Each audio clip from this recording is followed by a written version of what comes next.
What's up, everybody? How you doing? I was having a problem uploading the stream, so I decided I'm gonna go live and stream it live. But stay on after the stream because since I'm on, I'm gonna answer your questions. Okay. So here's the deal. After this stream, now, in my opinion, this episode is the best episode yet. We're gonna stream it live right here since I don't know what was going on with YouTube. It was taking forever to upload. Can't keep a good man down. I want to apologize because we like to operate in excellence over here, but now we're on, okay? So because I was late for an hour, I did not plan on doing this, but because I was late for an hour after this streams, I'm going to answer all of your questions until I run out of gas. Oh God. All right. So, I might not be able to start this professionally as I want to, but that's all right. We're going to get this started. Hey guys, hey Cruiser, hey Daryl, hey Mad Church, hey RN TV, and all you guys. We're going to go ahead and jump into this stream. As a matter of fact, at the 2-minute mark, we're going to transition to the stream. Larry put YouTube in a glass bottle with black sand. Not the roots. All right, at the 2-minute mark, we're going to get started. It's an hour show, but y'all, this is probably, in my opinion, honest to God, this is the best one yet. All right. Enjoy it. Get your questions ready because we are definitely going to talk live after this. All right. Now, like I said, give me a moment here to get it right. And then we're going to get it right. All right. Hold on one second here because I want to do this right. All right. I'll be back after the show, guys. Y'all, please stay. Please stay because I'll be back after the show.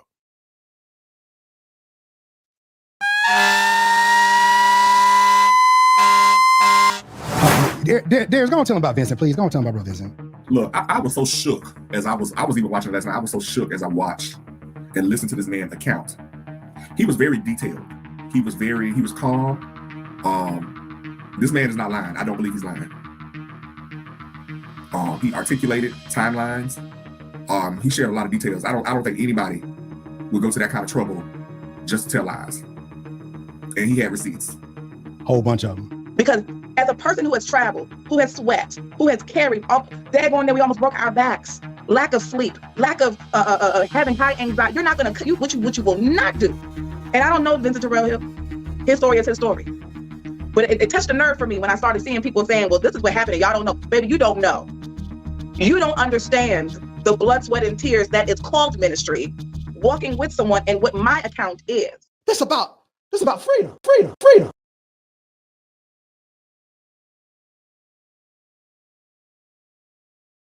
Person, your inherent essence, source self, and the full acceptance of your being.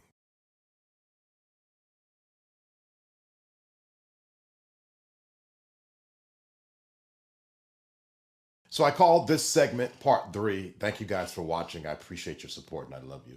I call this segment the wandering years because I spent this 37 to 43 trying to figure out me. I got offended because when I put out the February 15th video, people were like, wow, where's Buddha been? We didn't even know you was on YouTube. But I had to have a sit down with myself and realize I don't think I wanted people to know. I was still in search. I didn't want to be seen yet. I understand the power of my voice. I understand that when I speak, people listen. I understand if I speak up, I'm going to cause a disruption. So I did not want to be seen because I was still wandering. So I spent this time after leaving the Indian Network and Larry Reid Live and all of that, finding not Terrill Hill, that's a stage name. That's not real. Whatever you think about me, you're probably wrong unless you've discerned it in spirit. I was trying, or I found Vincent, the good, the bad, the ugly. And then after I found him, I had to define him. And some things I like and some things I don't. But now I'm here. But I spent those years wandering and wondering. There are lessons that you're going to learn in isolation. And I spent a part of my wandering in isolation to learn those lessons. Why? Because I was so influenced by my prior community and Larry Reid.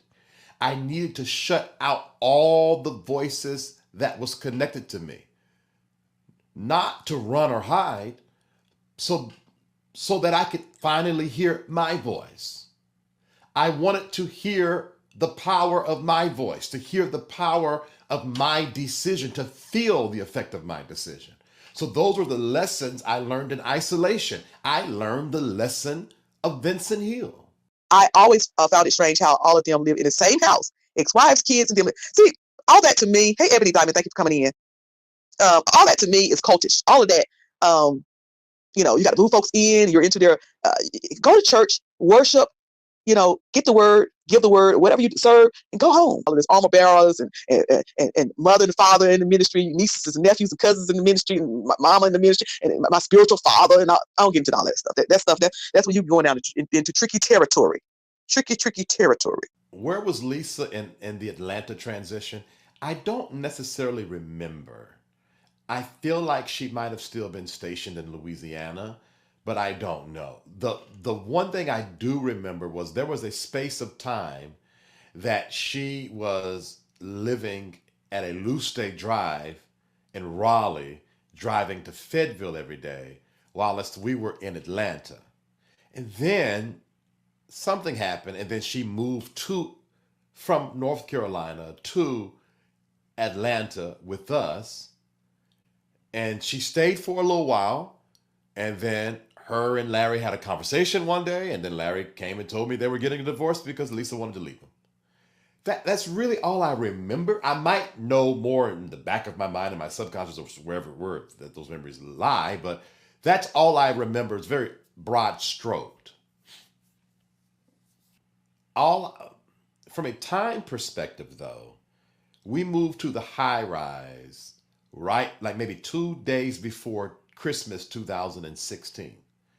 Lisa had already moved out, and I believe moved to Florida. Because there's some gaps in there for me, and I don't know why, but she had already moved out and moved to Florida when Larry, Kendall, and I moved to the high rise in deeper Buckhead.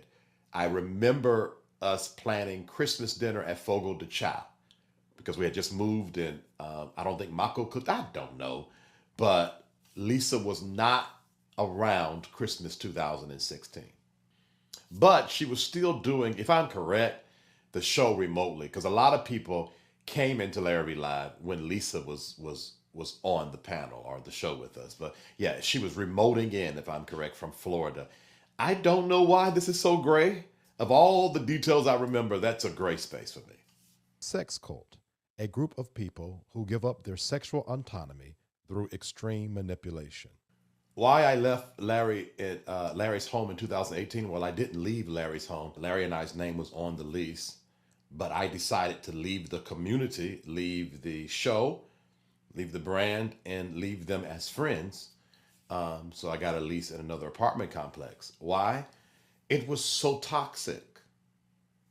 The give was not balanced with the receive. Literally breaking up fights. I was breaking up a fight between Mako and Kendall one time, and then Larry got in it, and then I had to get and pull Larry back. Yeah, I wasn't in the fight. I was the one that went in my room and lit my white candle and meditated. And I know when you are the one that speaks up, it's easy to call the one that speaks up the violent one, the troublemaker. There was also a lot of jealousy. Before I came on the scene, Mako lived with Larry all those years, from I would assume when Mako left his father's house up until right before I came on the scenes. So Mako did not have to share intimate space. And then when I came on the scenes, I felt like I was already at a disadvantage because Mako already knew what was up with Larry. And then it proved itself.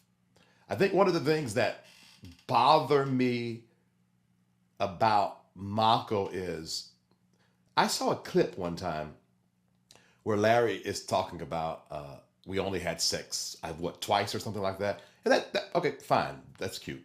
But Mako, because you were devastated in 2005 when you found out. And then he told you again in 2007 when he promised you that he would not have sex with me anymore. He told you again. And then you and I have talked. And there was always a thing. There was always a jealousy. Mako necessarily didn't want him, but he didn't want anyone else to have him. And the same thing with Kendall. I don't know if Kendall at the time knew about Larry's and I's sexual relationship, but Kendall was always jealousy at my proximity because Kendall wanted to be right up under Larry the whole time, but then I was always in the way. When did we stop having sex? There's a trip where we went to New York. All of this is on social media. Larry, Kendall, Shamako, and myself. Right before that trip was when I said to Larry, I don't want to have sex with you anymore. And we were in the 2-bedroom high-rise. Because I remember Larry and I did not go to sleep before the flight because he was in my room begging, oh, please let me have sex, please let me have sex, please let me have sex. He even offered to bottom for me. He wanted to have sex so bad. And I said no. As I look back now, just like as I said in part 2, I connected with my family after the church dissolved. I didn't want to have sex with him any longer after the church dissolved. And that's how I know for sure that my sex to him in my mind was compartmentalized as also my service to God, as, you know, let me give this to you so you don't go on the streets because, you know, and you know, I was told that in Morrisville, North Carolina. One day he said, you know, God brought me the perfect person with the perfect body because if it wasn't for you, I'd probably be on the streets doing this, that, and the third. He had an in-home concubine. And somewhere in my mind, naturally as a broken person, let me own me first, I had to receive some kind of emotional and sexual fulfillment from it. Number 2, it was service to God and pleasing the man of God, because for me to tell him no would upset the man of God.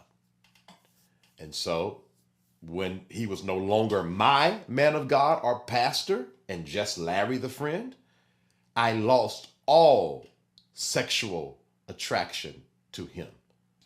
And most importantly, one of the things I wanted was my spiritual autonomy as well. I remember I started meditating. I started meditating a lot with a white candle. A lot of my spirituality was birthed out of that moment where now I see it that I was pulling myself aside. Let me say this real quick. You don't find freedom in freedom. You find your freedom in bondage. By the time I left in February 2018, I had meditated myself up out of it already.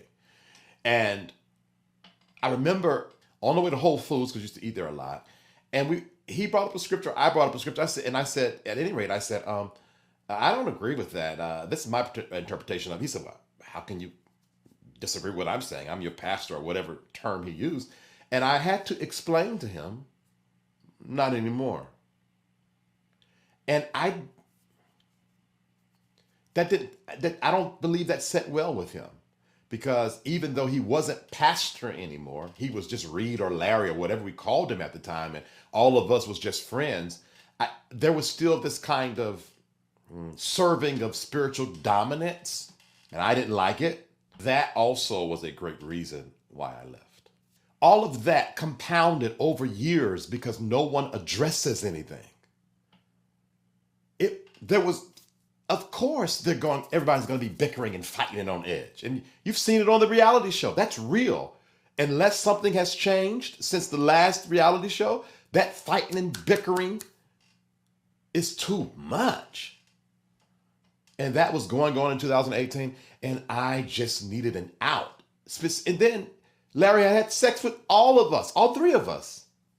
And then we're walking around talking like Larry hadn't tapped all 3 of us and acting like... It just got too much. So February 2018, I moved into my first apartment in Atlanta by myself, and I started the journey of Vincent Hill. I want to say it was the first time in my life that I did not get ejected or rejected out of a thing. I chose to leave. They didn't kick me out. They didn't vote me out.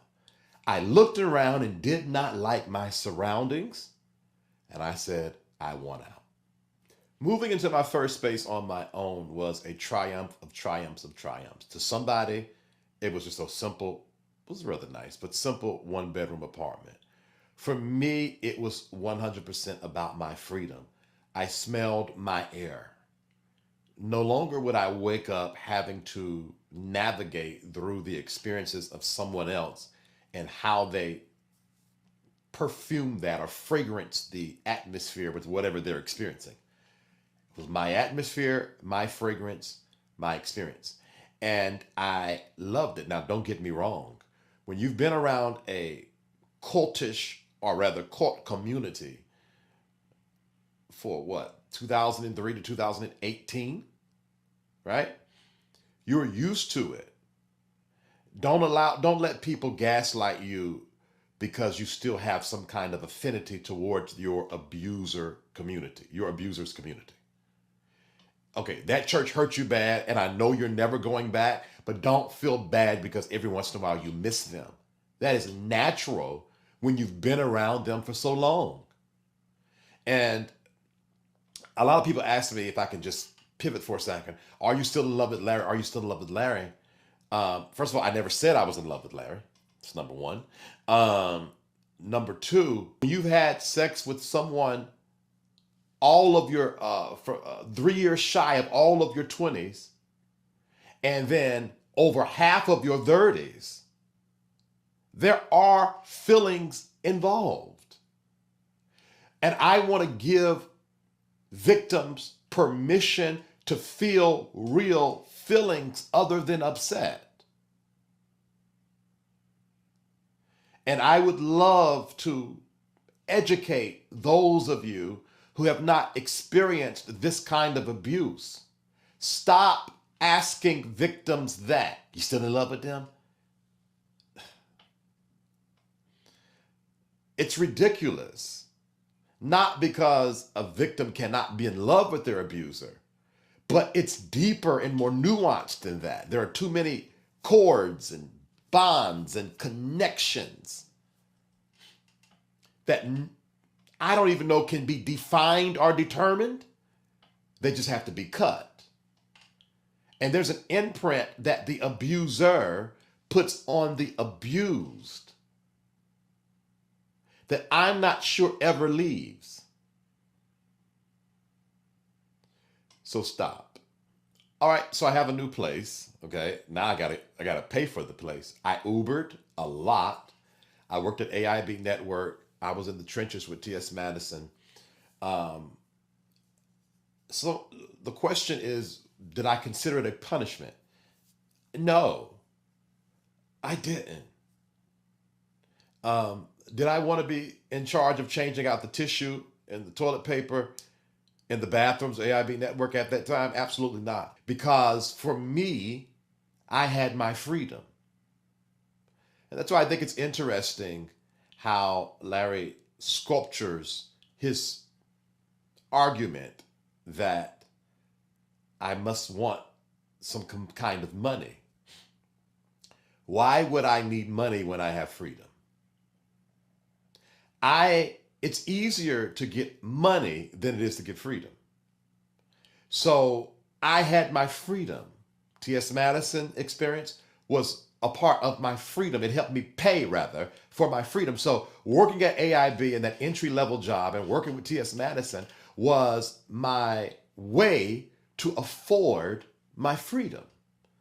And as I look back now, it was tough back then for me. But as I look back now, I am proud of the work I did at AIB Network in the beginning. I am proud of the work I did with T.S. Madison because it gave me my wings. It allowed me to afford my wings.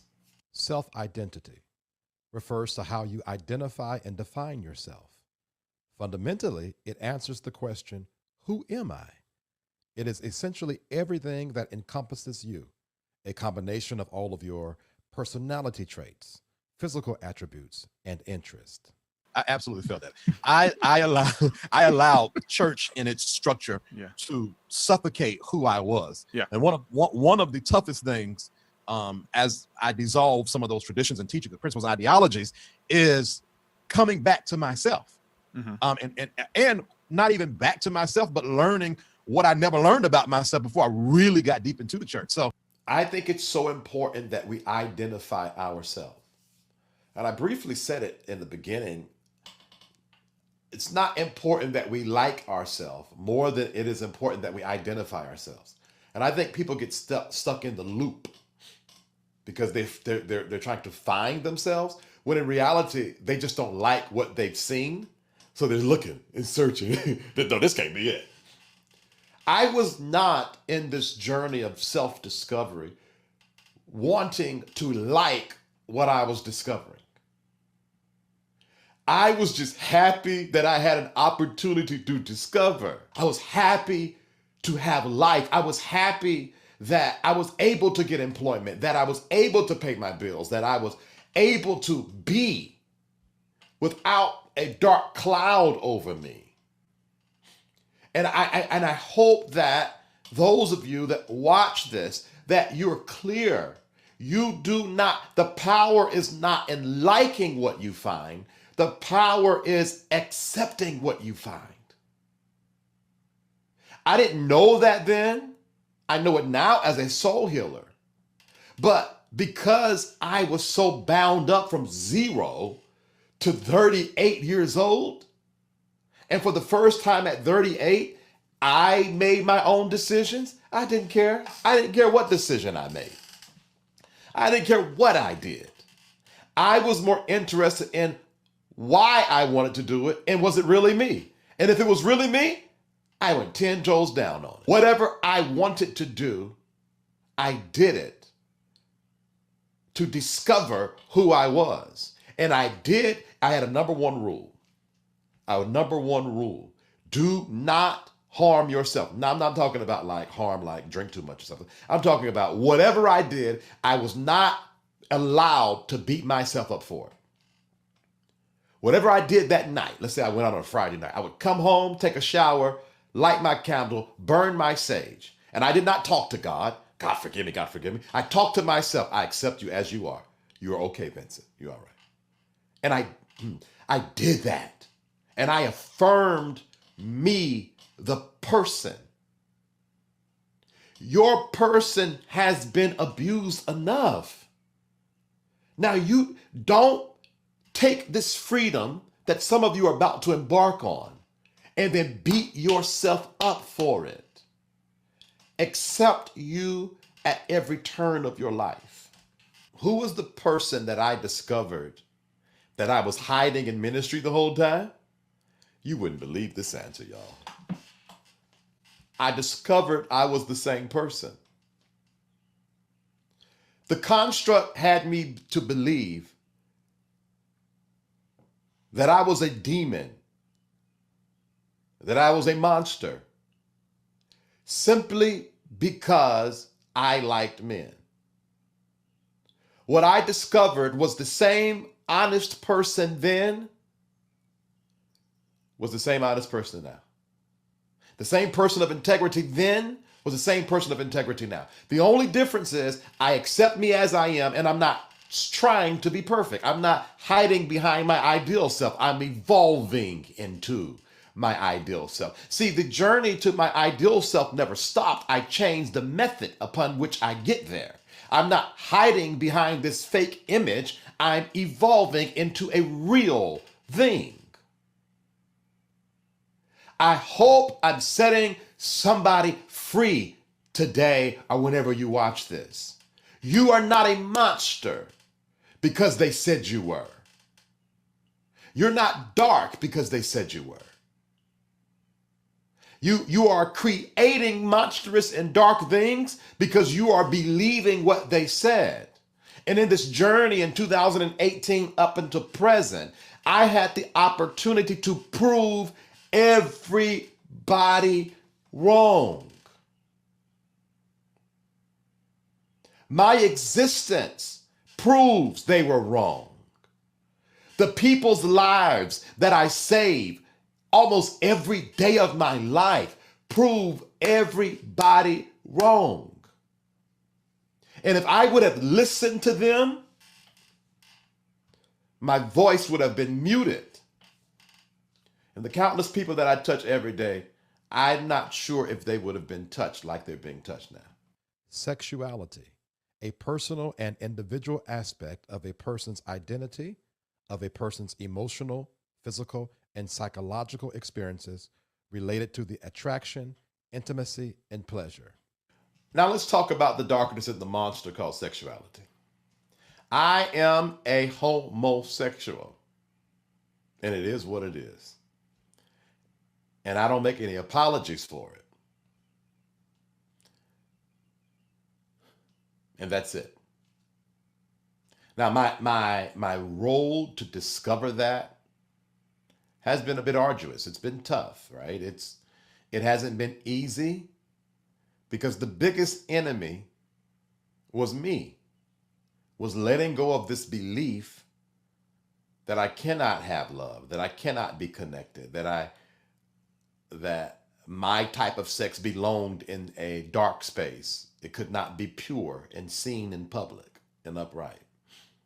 As well as the conditioning, because my community, though very active in homosexual sex, are literal homophobes. So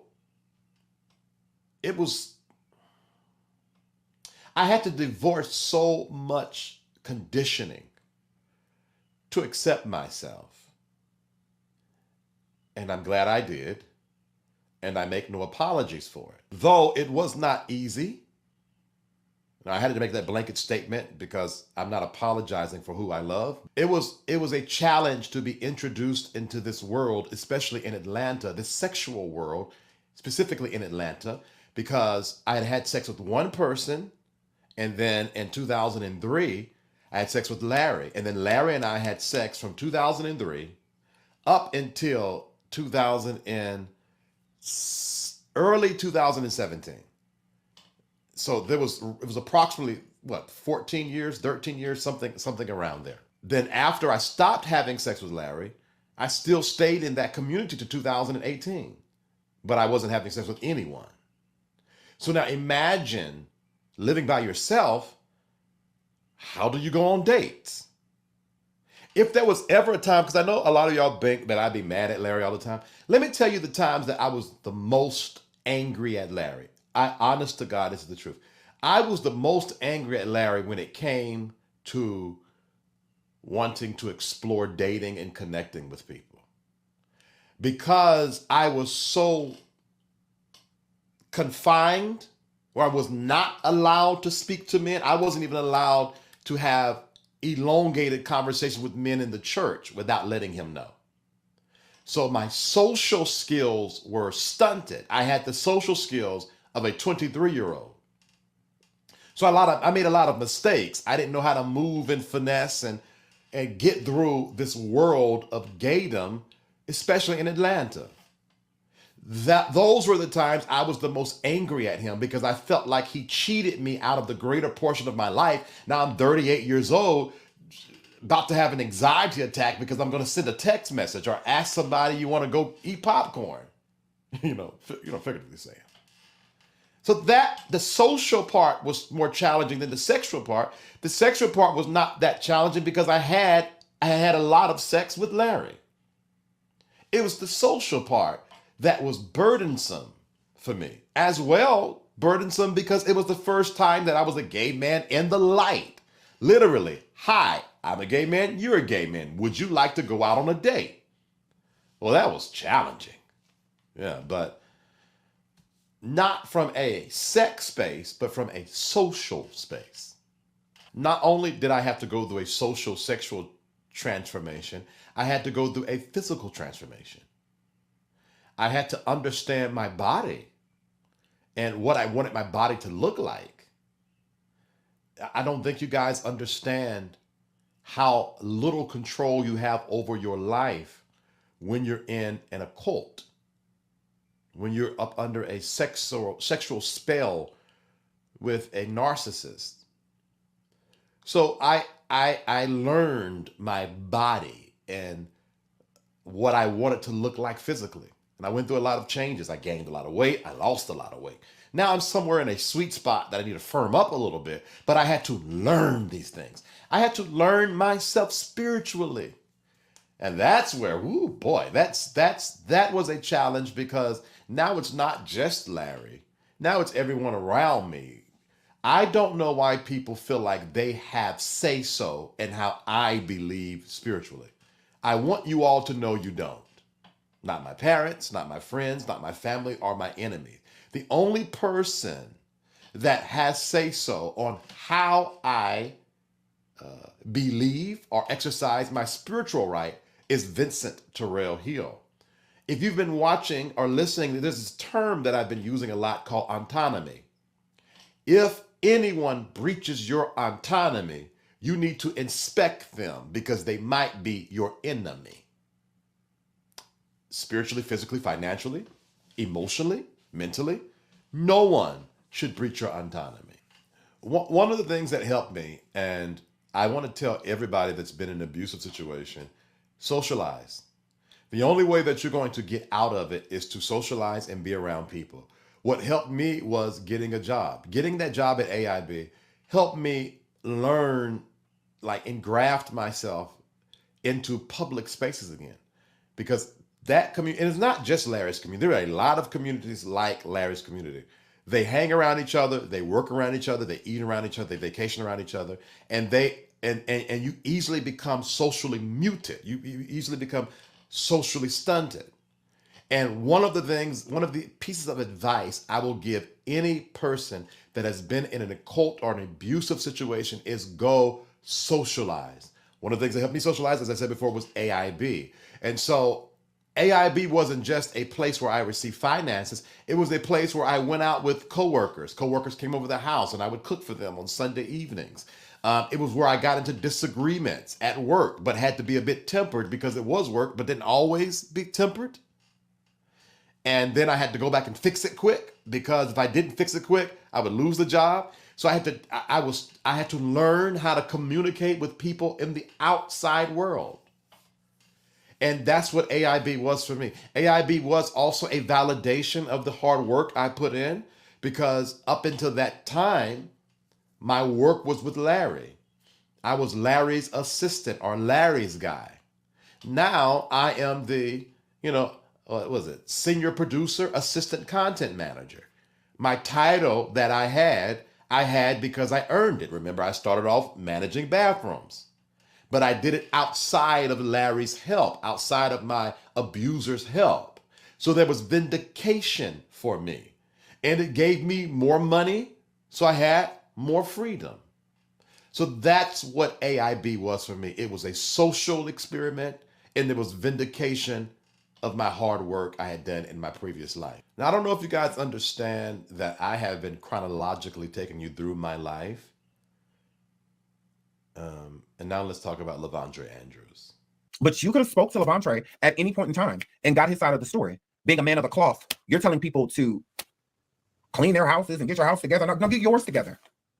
Like, get your house together, because you all in everybody else's crib, and LaVonTraye crib, and Larry crib, and Alisa crib, and you all in all these other people getting yours. Okay, you were around for 13 years or 15 years and slept with them for 13 of them. You're not a saint because you didn't touch LaVonTraye.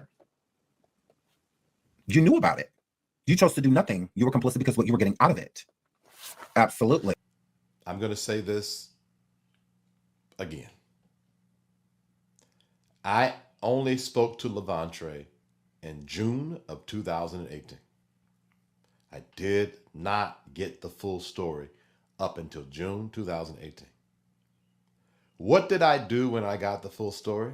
The very next day, I was screaming to the top of my lungs with Mako and Larry on a three-way. So this kind of narrative as I didn't do nothing, that's not necessarily true. I addressed them. I wasn't a part of the community anymore. Larry and I were only talking for business reasons, because I did so much business for him and his ministry and Larry Reid Live. I just can't leave in February and walk away and turn my back. There was so much untying. I had passwords and usernames and this and taxes and W-2s and emails coming to me. It took a while. It took probably 2 years By the time I undid all of the tying we had done since 2003, I was heading back to the community. So we were only talking for business for a great while, but I had to speak to them about this LaVonTraye thing. I remember telling y'all are dumb, y'all are stupid. How did y'all let this go on so long? Because when I understood the gravity of it, plus what LaVonTraye had told me, then I understood this was not going to die. If they would have had their ears working that day, they would have talked, Mako and Larry, and came up with a plan to fix this LaVonTraye situation. But because their ears were not on that day, it's now 2024, 6 years later, and the allegations are getting stronger. And I'll talk about more about LaVonTraye later, because that's almost all of the story besides him and I sitting at Jason's Deli and having a face-to-face. Before I decided, I don't want nothing to do with this. I do not want nothing to do with this. What did Terrill Hill decide to do? Excuse me. What did Vincent Hill decide to do? Vincent decided to go back to AIB and enjoy his freedom. I'm not calling it right. I'm not calling it wrong. I'm calling it what I deserved. I put my whole life on the line for all of them. And I deserved to find me. I deserved to heal me. And I deserved to be me. And I make no apologies for that. 2018, he moves out my house. The show goes on. I knew we had a issue in 2018. We bumped heads because I did not tell him about me being accused of molestation by LaVonTraye. He was not in that part of the ministry. Just to give y'all perspective, he was around me, but he was not in that part of the ministry, so he knew nothing about it. Only me, Shamako, and LaVonTraye, and LaVonTraye's mom, and LaVonTraye's then wife. That's it. I will say this about LaVonTraye Andrews' story. I wanted to secure my own freedom, and I needed to do that. I am still not sure. I don't have all of the story about who sued who. I am clear about the police report. I had nothing to do with it. I didn't encourage LaVonTraye to do it. I didn't encourage LaVonTraye to do anything until 2021 when I had a conversation with him again. From 2018 to 2021, LaVonTraye Andrews and I did not speak. I did not hear his voice. We sent a couple of text messages, and then we fell off for what? Some approximately 2 to 3 years. And that's that. Who sued who, and police reports and all of that. I have more information on that now than I did 6 months ago. Hell, than I did 4 months ago. So I had nothing to do with any police reports. Healing. Healing is the process of restoring physical, emotional, or mental well-being after an injury, illness, or trauma that involves the body, mind, and spirit working together to promote recovery, repair, and growth. To promote recovery, repair, and growth. You have your lessons in isolation, and then you have your lessons in relationships. I teach those in my community that you heal 2 ways. Phase 1 is in isolation, and then phase 2 is in relationship. I hope that you guys understand what I'm saying. I feel like the culture has, I got to find me, us to death. It's stemming from toxicity. Well, I got to find me if I can be with somebody else. I got to do this if I can sponsor myself. You are not supposed to be in a prolonged state of isolation. Sooner or later, you got to come out to the light and connect with people. Why? Because that is the second phase of your healing. So from 2018 to 2020, I was in a space of isolation, finding the Terrill Hill.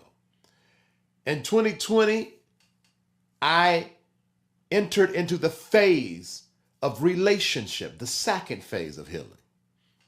It's when I really started getting into dating, really started connecting and finding community and building friendships and all the things.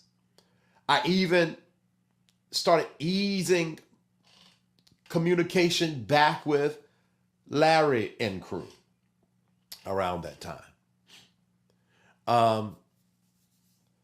You think you're healed completely because you're isolated until you get around people and you realize, oh, you got a long way to go.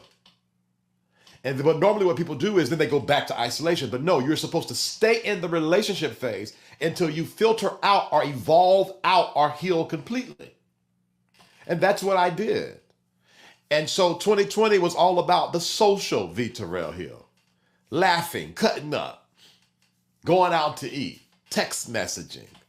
I found a community within a local church that I hung around a lot. Because of COVID, you didn't have a lot of people to hang around. So those you did. And I enjoyed every bit of it. All right, y'all want to know what I'm going to tell you. So you mean to tell me you went through all you went through in part 2? And then you came back to Larry? Yes, I did. Yes, I did. And I give myself permission. I gave myself permission to do it. And you're not going to beat me up for it, and I'm not going to beat me up for it. Because I accept me for who I am and what I have done. And I'm not explaining so that you can approve. I'm explaining because this is a documentary, and I agreed to do this, so let's do it. When I came back, I started off a music video that turned into a reality show. I didn't really have anything to do with y'all niggas are not on my level, though I was there for the taping and booked the studio. I just showed up. I was working the documentary. I was working the Reformation experience. Then we started season 2 of the reality show. And I had just started sitting down with Claude Hamilton to work on Reformation 2 before I, again, exited stage left February 2022. If he tells the truth, he'll tell you that I think we did one episode and I said, no, I don't want to do this. Well, matter of fact, we didn't even edit it. We shot it. I said, nope, I don't want to do this. I got triggered. And he said, why? I said, because I'm about to get back to work for you again. And this will be an opportunity for me to do all this work, get no credit for it, like Larry Reid Live. And I walked down my experience with Larry Reid Live, how I created it. And this man said to me on that phone, I agree with your account. So either he was lying to me or he's lying to you all. I'm hearing him say, I'm agreeing with your account. He said to me, no, it's not like that anymore. I have contractors now, Mako, Kendall, they don't work for me. We work together as a team. We're balanced. I'm listening to this. I'm saying, oh, hold on. Things have changed a little bit. Okay. I'm seeing that, that he's grown the brand. He's making money. At that time, money growth meant God growth in my mind. So I'm thinking, okay, good, all right, okay. So I ease my way back in and look around. You have a sidebar conversation with Mako. Yeah, things have changed. Things have changed. It ain't really like that. I'm saying, all right. I said, okay, all right. Vincent, you seem tense when you come around. Relax, man. It's okay. Okay, all right. If you know me, I'm going to tell my story. So I had plenty of sit downs with Larry, and this hurt me, and that hurt me, and that did it. He would apologize. I said, okay.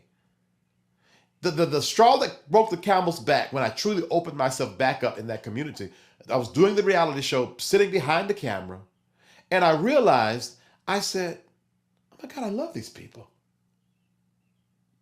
I miss them. I told you all, it is okay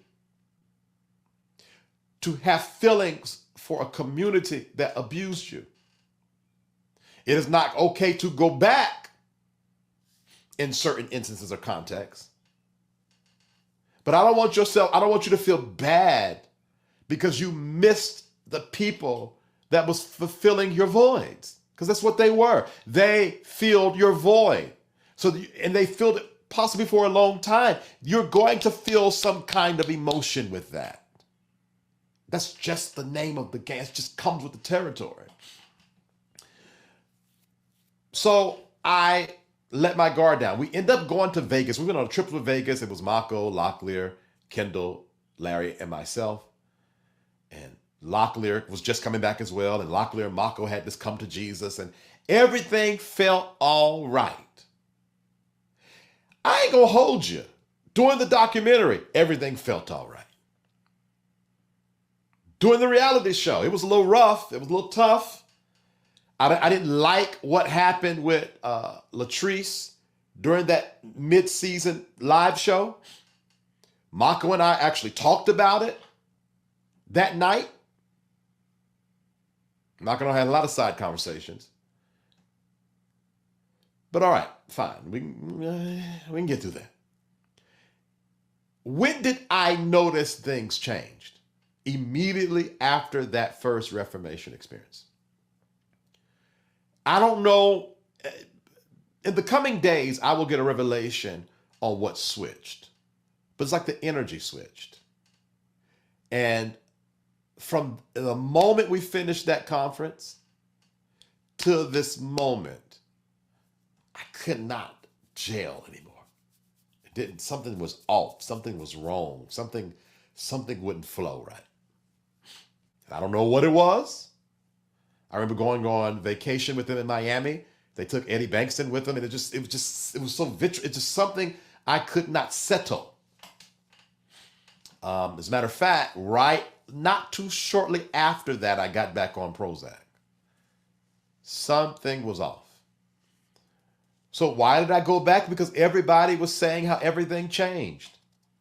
Larry was saying, no. I want you to enjoy your life. You helped me build this platform. You need to enjoy this. Be here. Be in the moment. No, you ain't got to do nothing for me. No. Everything was supposed to be good, and everybody had evolved, and Latrice had came back, and Lisa had came back, and it was like a second chance for everybody. It was really like the kind of Kumbaya moment. Also, LaVonTraye Andrews. I truly believe that some things happen, and I believe in sowing and reaping. When you sow bad seeds, you are going to reap a bad harvest at some point in time. It doesn't always happen immediately, and I tell people this all the time. When you plant a tree, does the tree pop up the next day? It takes many, many years for it to grow. So he was in a position where he was in a position of authority and leadership, and he took advantage of it, in my opinion. These young men. I don't believe that anything really is a coincidence. I believe that all of these things have been in the trajectory of happening because it eventually was going to come out. And again, it came out before. Sometimes things are not at that right time, but eventually it is the right time. And I believe that now is the time. Let me say this, though. What you sow, you reap. At the height of the Kumbaya moment, at this space where there are Rolls Royces being purchased and cars and all of the things, and it was a flashy space. And I got caught up in it. I'm not gonna lie. I got caught up in it. I got caught up in the hype. Oh, look at us. We're so cool. We're cool people. You're not better than us. I did. I sure did. Here comes LaVonTraye Andrews. I remember Mako calling me right before the Vegas trip, matter of fact. Here, Vincent. Who was it? What's that boy name? Edward talking about the LaVonTraye thing and telling her about it. I remember saying, Mako, I told y'all this wasn't going to go nowhere. And I'm just going to put it on record. It's not. It ain't going to go anywhere. Until that boy get justice. And how can I prove it? Because it has 6 years later. And it's not going anywhere. That is your judgment. It's your judgment. If I had to guess, William McCrae, Darrell, all of them went on this campaign to cause that Reformation experience to fail. My guess is that when the Reformation, that first Reformation experience did well, I think Larry then felt he was invincible. And if I was a guessing man, I think the clock started then. And I think that's the thing that made me feel, looking hindsight now, that had me thinking, not because of LaVonTraye Andrews, because I wasn't clear yet. I wasn't clear. There's some months, there's some time that I come into this awareness that I owe him and Alisa an apology. But at that moment, I think my greater self, my spirit, knew a trouble is a coming. But bruh, I know you're enjoying this money. I know you're enjoying this kind of comeback. I know you're in the height of your whatever, but I think you need to exit stage left. That's my guess. That's my strong guess. If I had to bet $1,000, I would say Larry, after that first Reformation experience, thought to himself, I am invincible. And the unity broke. The warm feeling of family broke. For me, that was my experience. And I no longer felt comfortable around them. Let's talk about money. It's so funny that the only thing that he really has to say is, I'm disgruntled, I wanted his love, and I wanted his money. Fine. Okay, I guess. Here's the deal. It's giving new money. It's giving, I'm not used to having anything. And it's new for him. And he needs time to evolve into that newness. He needs time to become one with it because he's never had it before. So I'm not surprised that his whole identity is based on what he wears and what he drives. Now, you have to understand that I understand the pattern in all of this, because the pattern is this, that his spirituality was his identity before. His title, how accurate he was as a prophet, casted out demons, strong. Rah, rah, rah.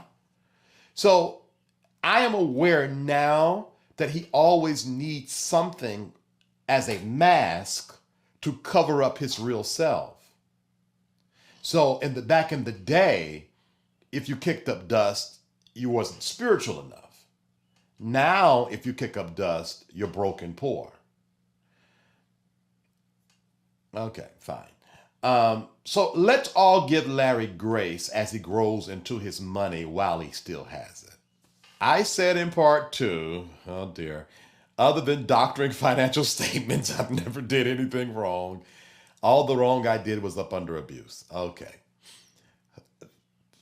Financial statements. In order to get the media equipment, I had to alter financial statements to make it look like we made more money than what we did. I never forget, because I was running that stuff. I was in charge of that stuff. So the guy was like, okay, we need your financial statements. I was like, financial statements? Oh, Jesus Christ, we were moving on faith, buddy. It was a Bible study night. All of us that lived in Morrisville, we would drive the church van to Bible study in Raleigh. It's about time for me to start walking towards Shamako's house, because, we always stayed around each other, right? And I text or call Larry, because often he didn't go to Bible studies. Mako ran them, especially in that time.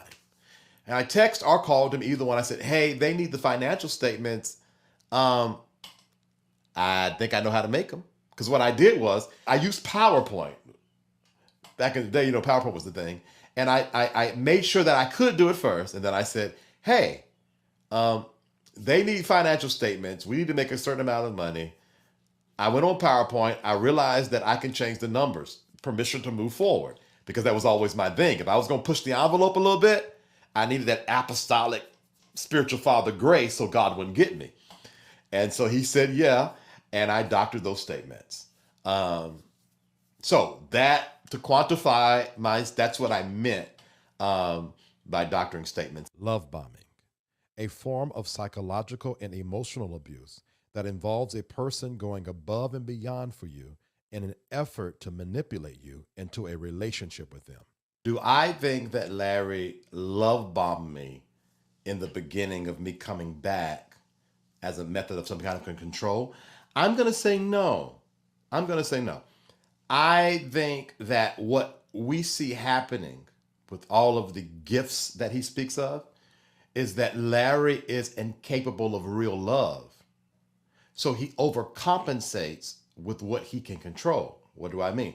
You know, like the person who they don't like themselves, so they always go overboard to be liked. They always give so much because it's like that's the only thing they feel they can offer. That's Larry. Larry is not giving anything to control anybody. He does that by understanding the voids, which he was able to do without money. Larry's giving, for him, I think Larry thinks he's really giving from his heart. But the reality is, what I don't think he has the revelation on is that he doesn't like himself. So he doesn't know how to give, or he doesn't want or think his self is good enough. So he presents what he has. Before it was spirituality. Now it's money. So if he sent me $5,000 through Apple Pay, which he has before, then it's not about, he's not giving it to me to control me. He's giving it because that's the only thing he can give, because he don't think he's good enough. He's broken. He's broken. And that's unfortunate.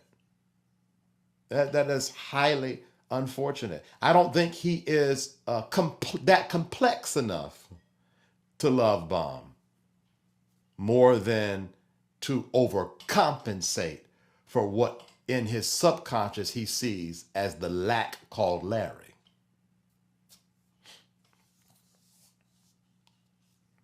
Now, the thing is, if that's true, then when you act out of line, it's like rejection to him, because it's like, but I gave you myself. I gave you my money.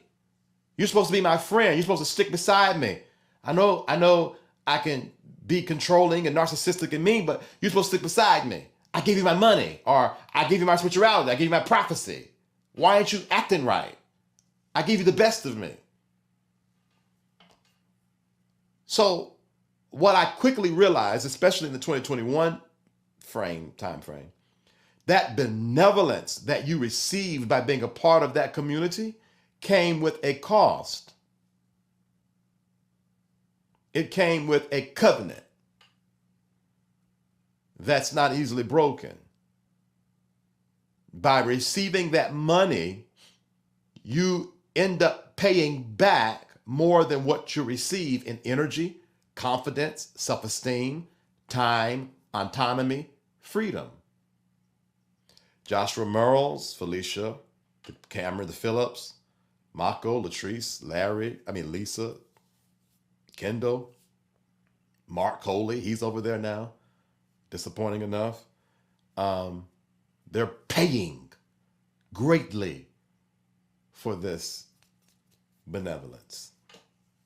Did I get fired? It's according to who you ask. If fired means I don't want to do this no more, well, you acting like this, I'm gonna have to let you go. Well, let me go then I got fired. Like, me being fired in a company that you control doesn't really give you anything to stand on.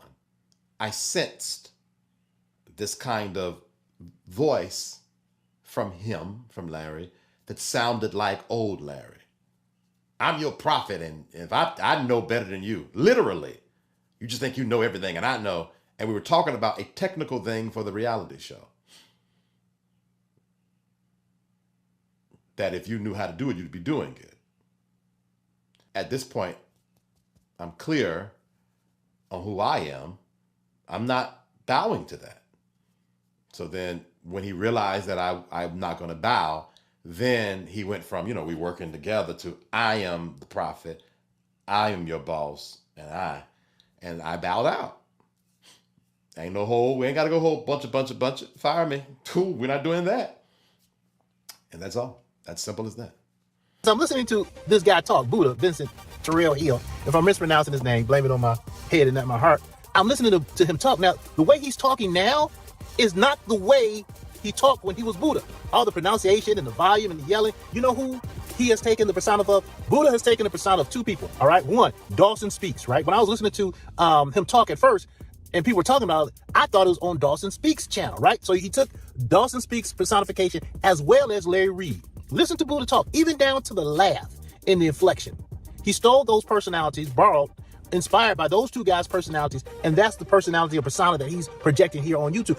So I can understand his, and I see now that he wants to be an influencer. I think he'll get subscribers and views this week, But going forward, I can see why Larry went off on his own and didn't quite include. Now, if I was Larry, I wouldn't be running around talking about he wanted to be me. He wanted to be like me. He wanted me. Well, he got you, but that's neither here nor there. Depends on the interpretation of got. Okay, but I can see that Buddha wants to, but I'm not sure if he will get what he wants in regards to these YouTube streams. I'm not a prophet. I'm not a part of the networks of the prophetic. Y'all don't pay me for my prophecies. October the 16th, 2022. The wandering year, still there. I'm on the phone with Claude Hamilton before then, and I said, Claude, either Larry's wrong or he's right, and I'm going to find out. Make a long story short, I start going live every day. Every day I went live until I monetized. It started October the 16th, 2022. My first show was on Kanye West. Oh my God, I was so nervous. It's one thing when you are doing something for someone else. It's another thing when you're doing it for yourself, by yourself. It's really easy to commentate with your keyboard. You get in this seat, it's another world. It's another world. At any rate, I did it and I committed to doing it until I monetized. I ended up monetizing June 2023.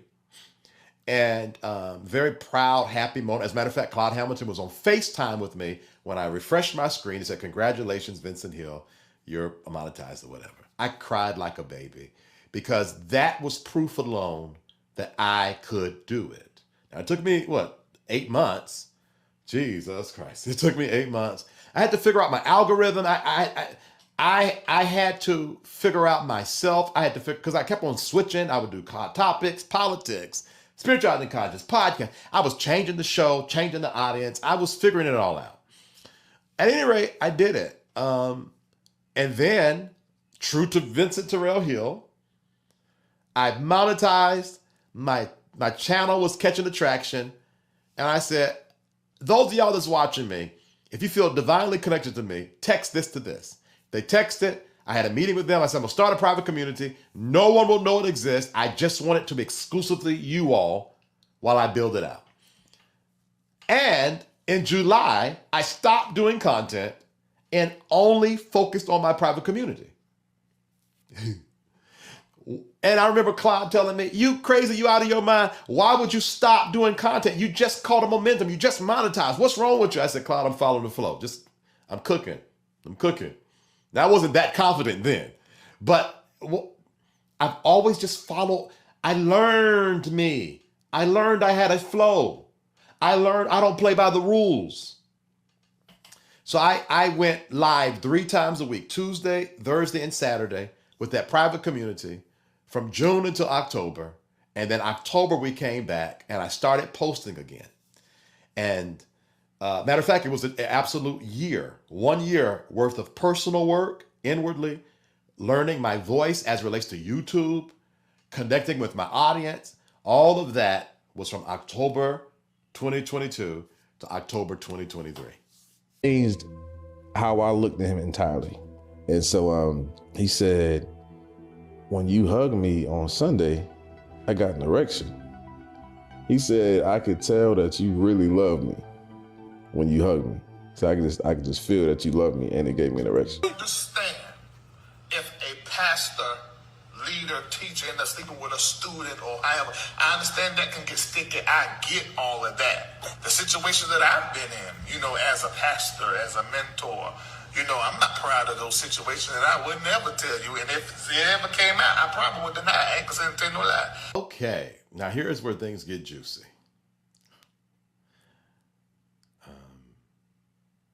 Because imagine moving on with your life. I'm not being financed by Larry anymore. I found my flow. I'm happy about my channel. I'm proud of what I'm doing with my life. I got everything together. I thought I was going to lose everything when I walked away from Larry and them, but I was able to keep it. Life is great. LaVonTraye Andrews is LaVonTraye Andrews is doing his interview with Tasha K, January the 15th, 2023. That was a Sunday night. Claude Hamilton sent me the TikTok of the advert saying that he was going to be on. I was like, oh my God. This is the first time I think LaVonTraye was going to be on the big stage showing his face and all the things, or rather the first time I knew of it. So I'm like, oh boy, this is about to get stupid. So naturally, I subscribed to Tasha's channel. I want to see all the things, you know. At this point, I'm not watching as a part of the story. I'm watching like an audience member. Like, oh God, LaVonTraye, you about to do the things, you know? Maybe from like this messy, disassociated space. The more and more I watch, the more I am saying within myself, looks like that's freeing what LaVonTraye is doing. Now you can go on and on about whether Tasha K is a good platform or not. I don't care about that. But to be able to tell the truth to a mass amount of folks, I was this close to calling Tasha K that night. I was going to reach out and find her. While I'm literally thinking about it, I get a text message from Larry Reid. Hey, hadn't talked in a while. Can we talk? I want to pay you your money. I'm not thinking fully this is hush money. As a matter of fact, I called my sister and I said, because my mom was asleep, I said, Vanjie, you would believe the text message I got. Larry texted me, he wanted to give me his money. And I said to her, I don't even think I want the money. And I don't want nothing to do with him. I don't want that energy in my life. And she was like, if you don't take that money, shut up.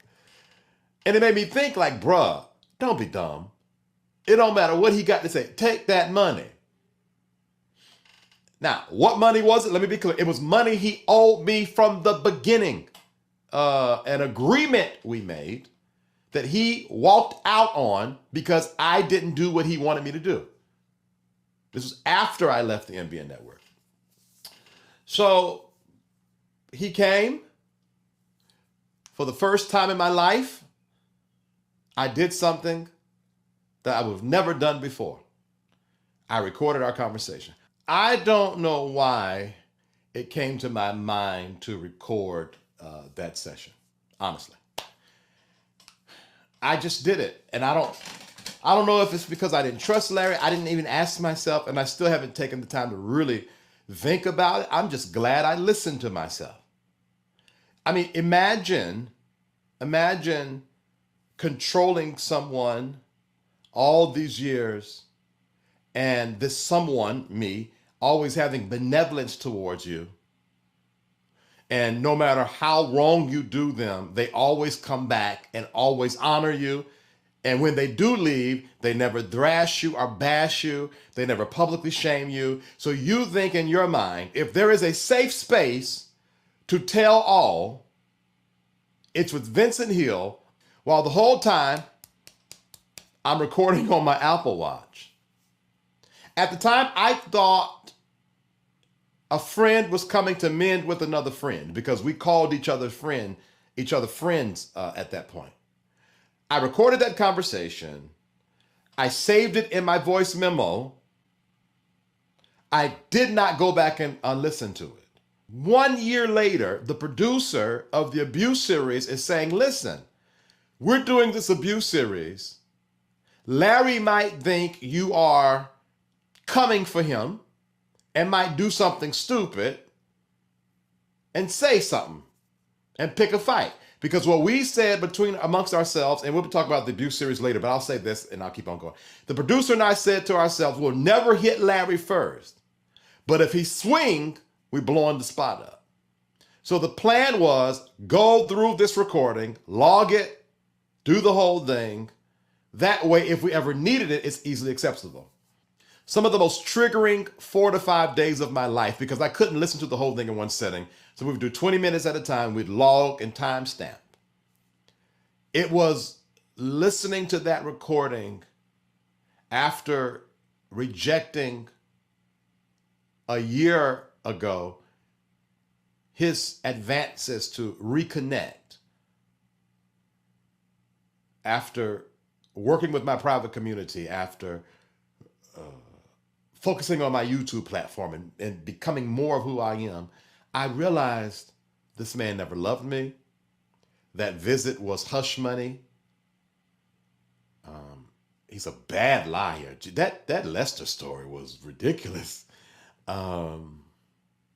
It really showed me the reality of my relationship with Larry Reid.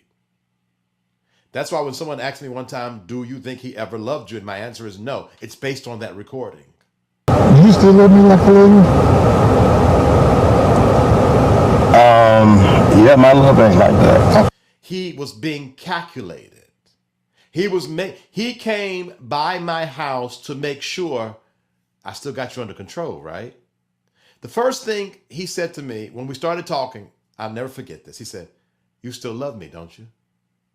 And I said, Larry, you know my love don't change. He said, okay. And he started just talking. At the time, I thought an old friend whom we seem to can't get along a lot, but at least we're friends, was coming by to make amends and talk, and he just wanted to make sure we were good. Now I realize that you still love me, don't you? Was, I still got you under control, right?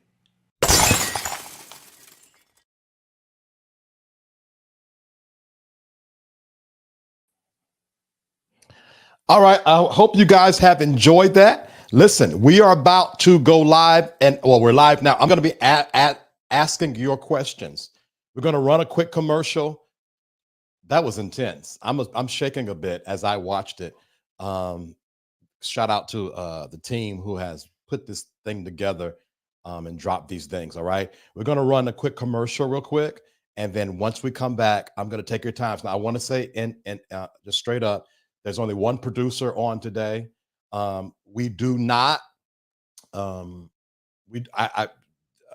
CC, who's on today? Yeah, CC texted me. Anybody we should watch out for? I told CC to, any question, just put it up. So we're not, ignoring people. This is safe space at the end of the day. This is a cool place to be. Welcome. I'm going to answer all of your questions and for about an hour or so. And this time I'll go quick because I know you guys said I took too long next time. All right.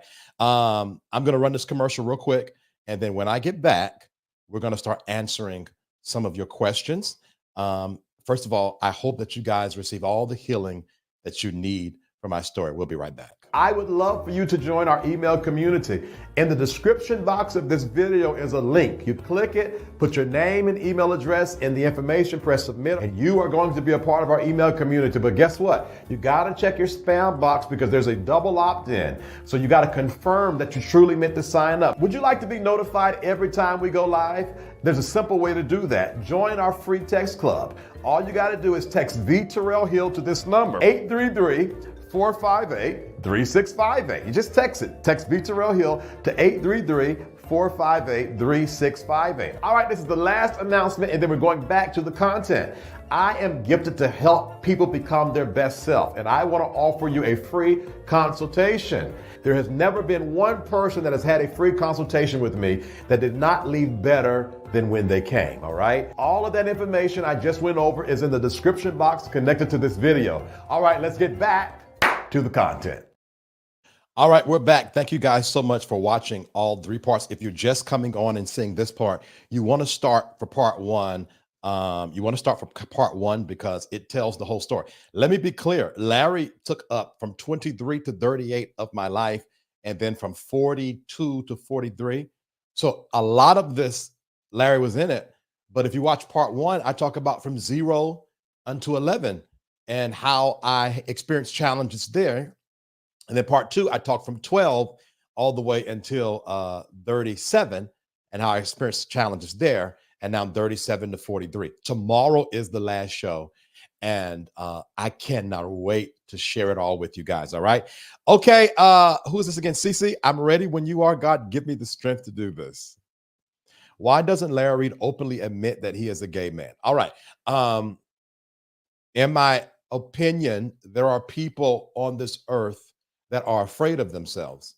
There are people who are raised in country areas, in the deep country, where anything that is remotely feminine is a curse. And there are people who have been picked on all their lives. Their family told them they were gay. Friends told them they were gay. And I think when they become adults, they do everything within their will to not be the curse that was put on them. And it's not necessarily their fault more than its cultural construct. And I think that's what it is. It's unfortunate. It's unfortunate because I know people like Larry Reid who have these great platforms that are supposed to be platforms of truth, but then they don't live their truth. It's unfortunate that, specifically for Larry, that he's saying that he and I only had sex twice when that's not the truth. And my thing is, the truth will set you free. I believe that he would do his community a service by telling the truth, because then they can be free. If I had a choice between Larry's public downfall and Larry sitting his community down, and when I'm saying his community, not Patreon, I'm talking about those around him, and just being honest, I would choose the latter, honestly speaking. It's unfortunate, Tarsha, and the reason why someone said to me, why are you always bringing up gay? Why are you always bringing up gay? The reason why I always bring up gay, because I want to make it okay for people to be who they are. And that's my honest answer.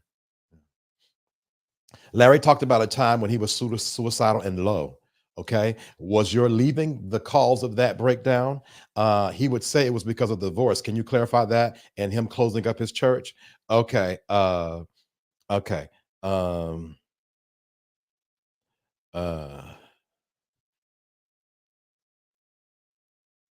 Okay, I'm reading. All right.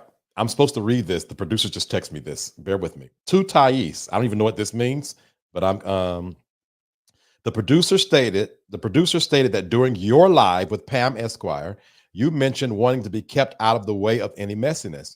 So they asked that we respect your wishes not to be shown in the video. That's all. Okay. No harm, no foul, peace, respectfully. So clearly they're saying, chill out. Your face wasn't in it. Be nice and play nice. And I agree. I don't even know you. I'm not even sure I want to know you, but chill out, man. It's okay. It's all love over here. He would say that was because of his doors. Can you clarify that? I was there. It wasn't because I left. I was there. And then I got another text. Be direct with your answers and don't linger too long, please. Okay. 1 minute per question. I'm gonna go fast. Yes, I was there. Was it because of the divorce? No, it wasn't. If I was going to be messy, I would tell you what the truth was, but I'm not going to do that. And I'm not trying to like breadcrumb you guys. I know what the truth was. Well, I'll say this. I might as well just say it. The reality is the church had left him. When Lisa left, Larry came to me saying, hey, we could sort of like be boyfriends now. I'm like, no, I don't want nothing to do with you. Go to Marco. Marco was like, no, I don't want nothing to do with you. So then I think he had just felt a lot of rejection from the church. He felt rejection from us. I guess he thought we were supposed to fall over him. I remember Marco texting me while Larry was on the phone, and I'm texting Marco, please talk to this man. He is going nuts. And Marco didn't want nothing to do with it. And it was a back and forth, because if Marco would tell the truth, he was over Larry as well. So it was more about his personal relationships. He thought that everybody would remain faithful to him, even if he was unfaithful. And it didn't work. And I think that reality messed him up a little bit. All right, next question. Craig the Writer Stewart said you had let him know about you and Larry years ago. Did you confide in anyone else, or did you keep it all in? No, I confided in people that I trust. I trusted. I told the Monday after a Sunday, I did the resignation letter for Larry Reid Live. That Monday, I told my parents everything. I texted them. They said, oh, y'all will be all right. Y'all always going through something. I said, no, I need y'all to call me and be city. And I told them everything. My family knew everything. So no, he wasn't the only one. Next question. I have a few questions for the show. How was he able to get custody of the kids away from Lisa? You mentioned being briefly estranged from your parents, and he calls it. All right. So in my opinion, when it came to how, in my opinion and experience at the Breakthrough Church, women were second class, and the women were always treated like they were bad mothers. And so they were like guilted into giving the men the children. So Mako would keep Josh and Larry would keep the girls because the women would not be responsible for them. And that's unfortunate, because as someone who was there during those times, it wasn't best. I can't say that they would have been better off with their mothers. I don't know that. I'm not The mothers, Latrice and Lisa, have not done anything to me. If they're disparaging my name, I don't hear it, so I can't say anything about it. But it was unfortunate. Those children are real victims. I'm gonna say this again. While the tea is good and all the kind of carrying on, the children are the real victims, and we need to pray for them. You mentioned being briefly estranged from your parents. No, when I met Larry, I was estranged from my parents. What I said in part 2 was that when I shared with him why I was estranged from them, he manipulated that and used that to control me. He would reach out to my one time he had a big blow up. Come to find out, I'm finding out recently, he was texting them like he was on their side and then texting me like he was on my side. And the whole time he was playing both of us. And I won't go into detail because they told me to hurry up. All right, next. Sorry. Will you ever speak to Larry again? Would you do a live with him? What would you do if you saw him in public? I don't choose to speak to Larry ever again in my life. And I'll tell you why. Like, it's one thing, I would have preferred Larry to just come on live and let's duke it out fact for fact, right? If I would have, when I released that video February the 15th, and Larry said, okay, let's go live and let's duke it out fact for fact, I would have had more respect for Larry. But what he's been doing and how he's been doing it, where I had him here, he's really down here for me now because it's silly lying. It's like the immature. I thought he was better than that, honestly. What would you do if I see him in public? Hi. I mean, I'm not scared. I mean, he knows where my parents live. He knew where I live when I was at the townhouse. He know where I'm at. I'm not scared, and I'm not a fighter. So I'm not even trying to say I'm a fight. I don't know how to fight, so I wouldn't fight him at all. It's not even that. I'm not. It is that serious, but I'm not a fighter.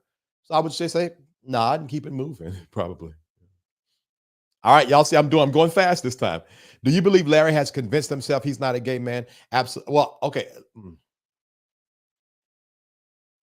That's why I answered Tarsha's question like I answered it, because I try to believe what people say their sexuality is. But in my personal experience, as someone who has had sex with him for over 13 years, approximately 13 years, people like him, they try to convince themselves they're not. And the reason why I say that is because even in their language is almost like when I get married, and I'd be thinking like, but you're not gonna marry no one. All right, next question. Why does LR practice witchcraft and link it to the Lord, knowing it's a lie? I don't know if he practices witchcraft. What I'll say with this is everything that's not contemporary Christian is not witchcraft. I don't believe in him, though I don't know his teachings. And what I've told people about Larry's teachings is there are some people who gather knowledge just to be the biggest person in the room. And there's some people who gather knowledge because they want to know. I think everything Larry knows is for marketing purposes. All the stars and astrology. I think in Larry's core, he's a back home country apostolic preacher, but it's marketing for him. All right, next. Thank you, CC. Appreciate you. Oh, she's giving me that. Do you think Latrice will ever come out with her own story and tell the truth of what went on and goes on in the circle? She definitely can't stand him, and that's clear to me. I'm going to say this. As much as I want to respect some of them, I can't respect any of them anymore. And let me tell you why. That video I put out on February the 15th is 100% the truth, which means you don't have an excuse. Any other time, there's been times I've watched some content creators' videos and it was 55% true, 95% true. But what I said, everything I said in that video was true. That means they saw the truth for approximately 44 minutes and still decided to stay. Now, here is something that I have to eat. Though I chose to be quiet for my freedom because I wanted my freedom, when you are quiet, you become complicit. So I don't want to hear, no, but I didn't know where I was going to stay and I didn't know what I was going to do, because I didn't either. To the point that eventually I end up getting, evicted. But that didn't keep me from staying away from a bad thing. So I'll say this, I have no respect for anybody over there anymore until they leave. And it hurts my heart. I think I had a lot of respect for Josh Merles, and I told someone I'll give Josh about 2 weeks. And if Josh don't leave after that, then who I thought was a good person is not. And that's too bad. All right, next question.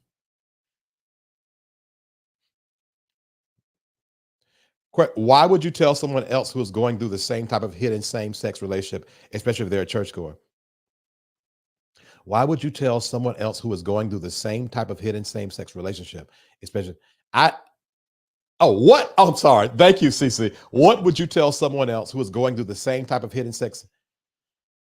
Tell them the truth. It's not going to end well. Nothing grows properly in darkness. It's not going to end well. Don't attack their sexuality. Don't tell them they're a sinner. They probably got a block against that. That's rude anyway. But tell them the truth.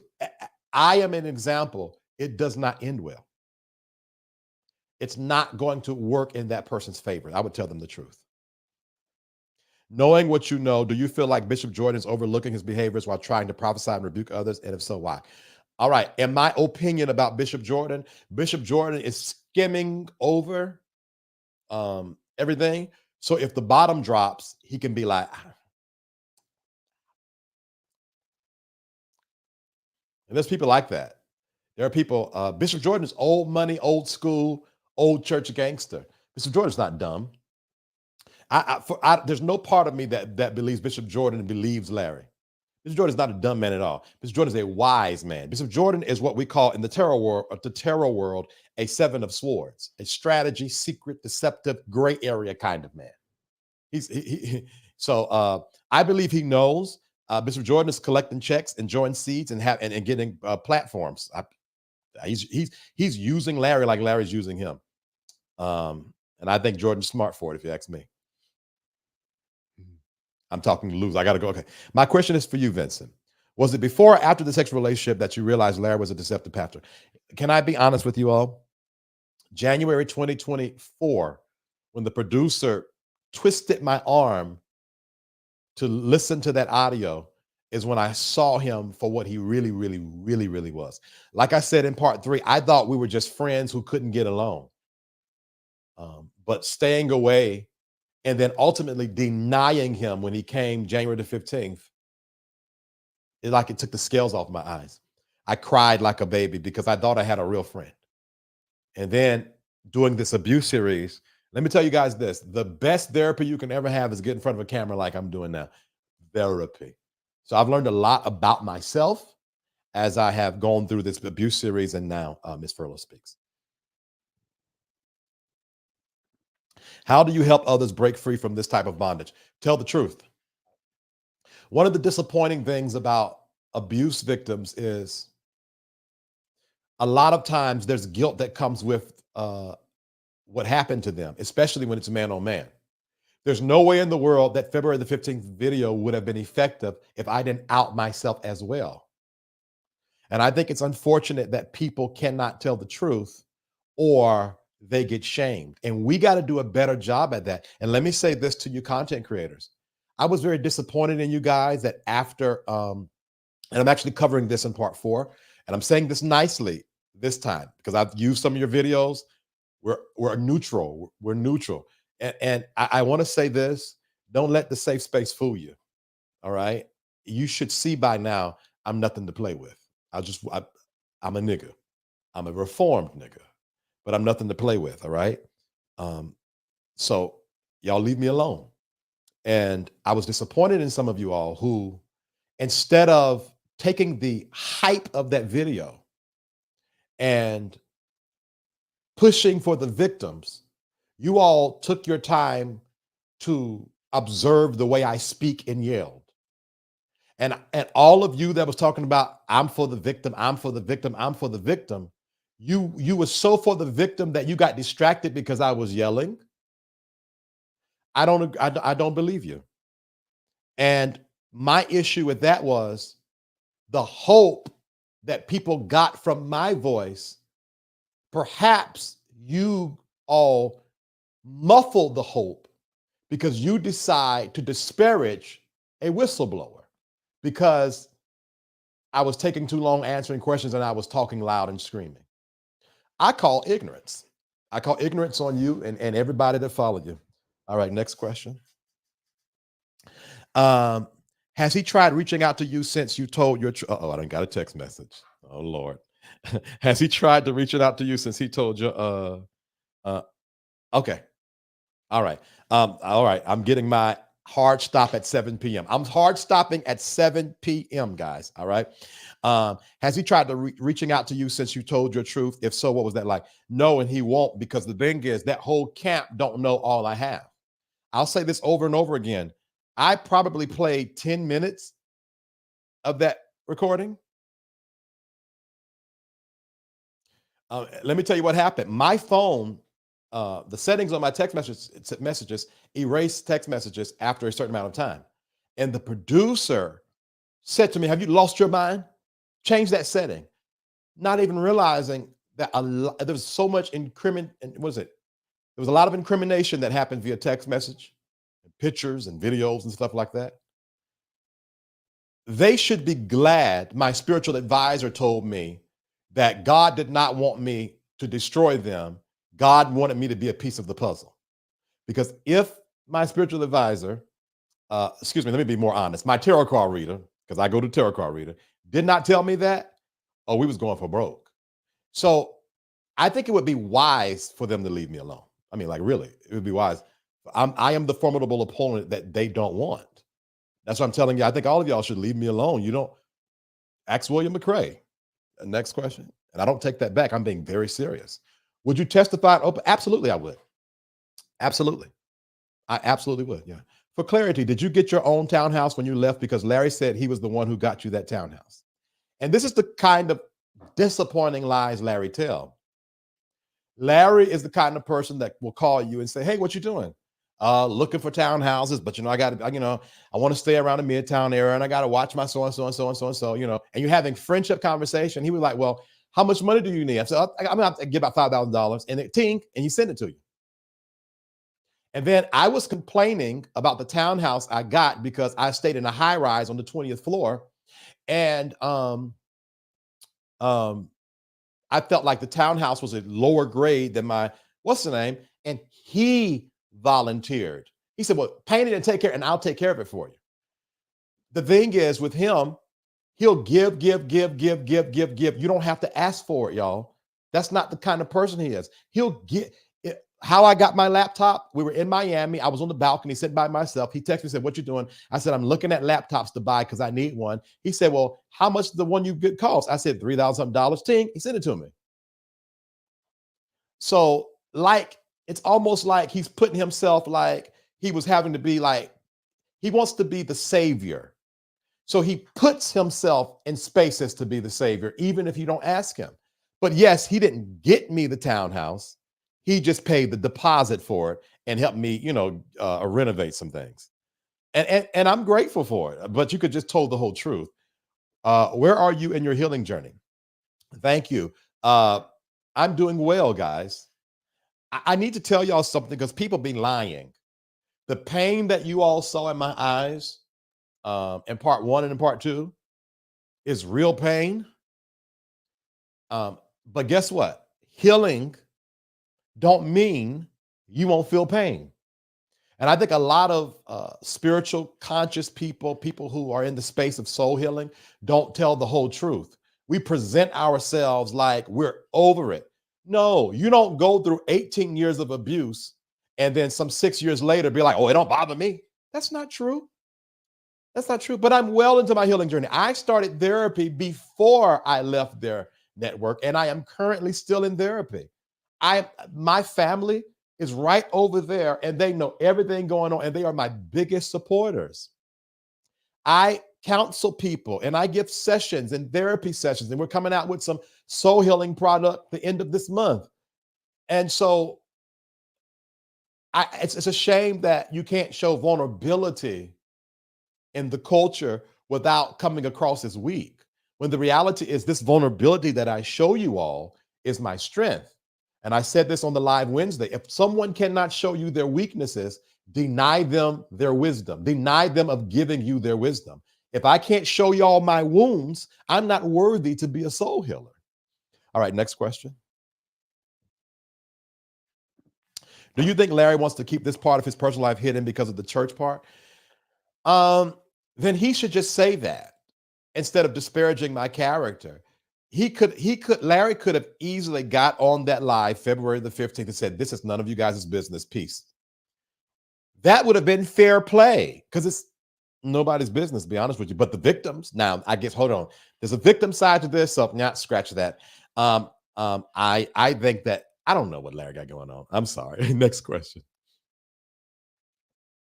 Vincent, I understand from your perspective these years were about manipulation, but since you were an adult, did your moral compass make you concerned that you were practicing adultery? Okay, the great question. Guys, I need to make this abundantly clear, and I don't know, and I'm not fussing at you, Inspire, but this is more for people who don't want to get it. I met Larry at 23 years old. At 25, I was having sex with Larry. At 27, at 28, at 29, at 33, 34, 35, 36. That was a long time. By the time you get 13 years later, you're not thinking about no, because you got to think. He's still preaching and prophesying and laying hands and doing all the things. The way I was groomed to believe that sex outside of sex with him was wrong. He would, like, when I used to work for American Airlines for a small part of my space at Larry's, and I had a crush on this guy. And I was required to tell him every time I had a crush.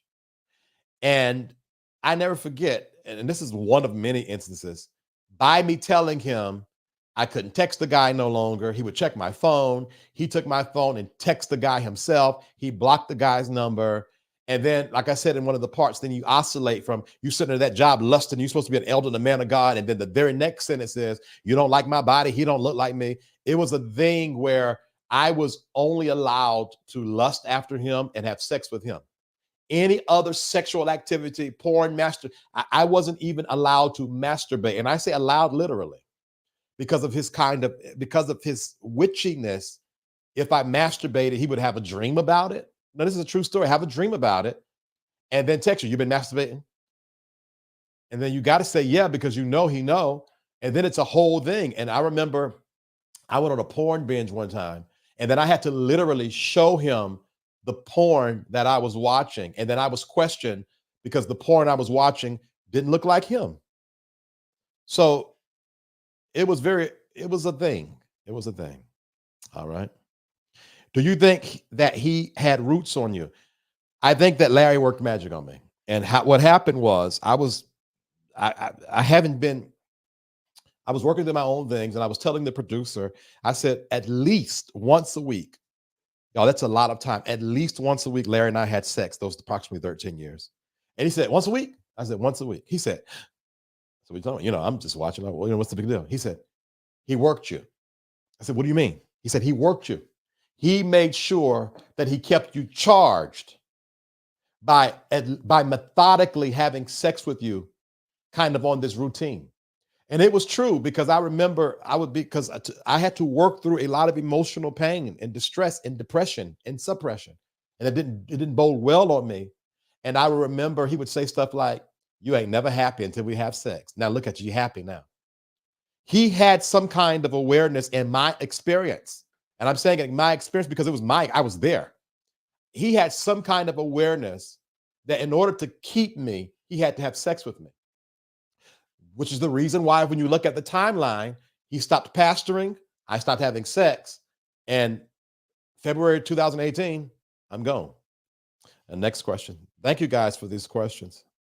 Did Larry tell you to take William's page and destroy the files? Did he tell you to hinder any other vlogger? Okay, a vlogger reached out to me today in my inbox. I was like, okay, we'll talk. I need to tell you guys, clearly I am not a liar. Okay, clearly. I'm not a liar. I never took anything down for Larry. Here is what I told that vlogger. If I had the capability to do that, I would take Larry's stuff down.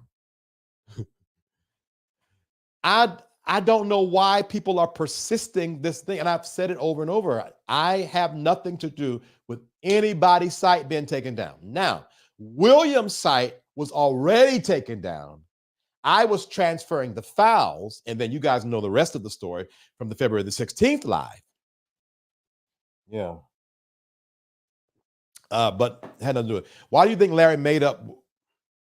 I feel like Larry disappointed me with the William McRae thing. Every move, Larry, even going on the Thais report and how he's moving about, like he's moving about trying to play damage control before the release Thursday to find out at 4:00. I didn't even mention his name once in part one. I think he forgets. Well, the thing is, he never saw me as smart. He saw me as someone who needed him. So he can't even track me how I'm moving. And it's disappointing. So I think that was his way of like trying to stir a buzz. And I feel like it was super corny, that whole like juxtaposition between Kaya and Natty and Larry and William. It was weird. It was weird. It's like he's honestly, and I'm not even being mean, I'm being honest. He's playing himself. Every move he's made since February the 15th has done nothing but, as we said in the country, showed his slip. It was weird. So I don't know. I think he was calling himself trying to like do a thing, but it clearly didn't work out for him. And thank you for letting me use your footage, Miss Cruiser. God bless you. Will you forgive eventually? Let me tell you what happened.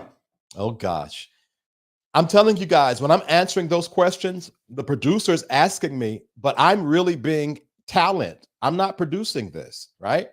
So the producer pulled up a video in a pre-interview. Oh, I got to go fast. Pre-interview, and said, "Who is that man right there?" And it was that April 2016 video in part 2. And I said, "Oh, that's da, da, da." He kept on pushing, and I started crying because I came in contact with how I had to contort and be to survive in that space. And out of my heart, for the first time ever, I said, "God, help me to forgive these people." And I cried and cried and cried. What I'm realizing is, as I am creating content to help people, I am helping myself at the same time. I am okay, beautiful you. I am okay. The rumor was that you were going through financial issues, and this is why you exposed Larry. This was a narrative I've seen being spread. Yes, absolutely. All right. If I was going through financial issues, then why doesn't Larry provide proof that I reached out to him saying, "I have a tape, pay me"? Let's be honest. That video only got 90,000 views. That was $1,300 I made on that video. So even people talking about AdSense, you don't have a clue how YouTube works. A 90,000 view video like that video only brought me $1,300. If I wanted to get paid, all I had to do was send Larry the first 4 minutes of that video and say, "Put up or I'm taking you down." But that's not the case. I didn't want that. Why would I put out an exposure video on Larry and then move out the same day? If I wanted money, I would have put out the video early to collect the money so that I could have paid my rent. See, AT2, I want everyone to think for a bit. If you think, you'll be like, "That's not making sense because he got evicted." You could believe if I reached out to Larry Reid, he would have provided proof by now that I reached out to him and did a shakedown. But I didn't. Thank you.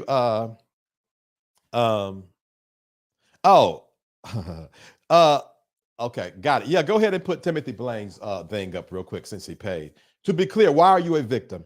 Timothy, you are being purposely ignorant if you're still asking that question, or you haven't watched part 1, 2, and 3, which makes you purposely ignorant. Thank you. Why? Well, Vincent, what do you want to gain from all of this? That's a great question. Some of this is most of this I'm going to answer in part 4. But let me be clear again. There's no money in this. Those videos only got what, 1,000? They're getting like 1,000 views per. That's not money. Okay. You guys got to think a bit. Why? I'm a soul healer. But how can I go about healing souls and you guys don't know why I qualified to be one? I qualified to be a soul healer because I should have taken my own life, and I didn't. I'm sharing with you guys why I do what I do. This is why I'm doing this. I'm using my voice to speak up, to model in front of victims that you should not be silent, to model in front of the complicit, because I am a victim and I was complicit. You should not be silent. And if anybody else want to be like Tim, I will answer your question if you pay. That wasn't that smart, Tim. All right, next question, please. Why do you say to those who say you should stay? What do you say to those who say you should stay silent? I understand that. I understand there's a silent culture that needs to be destroyed. There are families that could be mended, but people won't speak up. There are people who are deeply depressed. Think about it. LaVonTraye Andrews was rejected by the people that he loved and helped raise him. We, me and the others, did not do LaVonTraye right. No one should be quiet any longer. And I stand 10 toes down on that. Timothy has reviewed the first 2 parts of his channel, so he knows, but being antagonistic like Larry. Yeah, and that's unfortunate. Because here's the thing, Terry. When Timothy does stuff like that, Timothy is not for victims. Let me tell you what LaVonTraye Andrews said to me. Because guess what? While y'all say y'all are for LaVonTraye and me are good. We speak, we text. LaVonTraye's been in my private community. And LaVonTraye said that when I spoke up and said what I said, it was the vindication he needed. So while y'all are damning me for speaking up, I was setting the victim that y'all so-called are concerned about. I set him free. I don't think y'all are thinking. Y'all want to be so smart, but you're dealing with somebody that's smarter. Because I'm going to call you out. You're playing Timothy Blaine. You are the blame, Mr. Blaine, for victims not speaking. You don't have to like me, but if I came up on the YouTube streets because I talked about your friend, then throw mud on me, Mr. Blame. Mr. Blame, if I hurt you, hurt me back. But if you know I exist because I spoke out for victims, you should probably leave me alone so you don't discourage other whistleblowers, Mr. Blame. All right, next, please. Do you think Larry is sleeping with? I don't have nothing to do with that. I don't know. Do you feel like William McRae and Larry Reid reunion is a slick way to get a kickback at you? If that was a slick way to get at me, that was very weird. Okay, next question. That was weird if that was. Do you blame the church for? Absolutely. Absolutely. Not the church as a whole, but a sect of the silent church. I blame the church that used gay men but preach on them. I blame the church that, well, yes, not the whole church. The church don't hurt. The church in general does not hurt people, but the people inside the church are horrible. Okay, next, please. Can we send you questions after this live? If so, how will we do that? Gosh, okay. CC, can you put the info at Terrill Hill thing up real quick? You know, that's fine. I'll type it. That's fine. That's fine, CC. You're good. You're good. You're good. I'm going to put my email address in the comments. All right. All right. Cool. All right. Question. Larry recently stated you were the one responsible for LaVonTraye filming police. Is that true? No, that's not true. I am human first, and I addressed that in part 3. I had no idea any of this was going on, like I said, in the police report till like 4 months ago. Yeah. Next question. How has your mom handled all of this? Now these are the kind of questions that should be asked. Thank you, the Juice Radio Talk Show. And I'm sorry, guys, we're going to move faster. I set my parents down and told them about part 1 because I owed them that. And here is what my gracious, glorious mother told me. She said, I don't like it, but I don't want to get in your way from telling your story. So I don't want to see it. It hurt me because I didn't like to see that look on her face. It bothered me, but then I had to honor her because she honors my call on my life. She was basically saying, I value the point.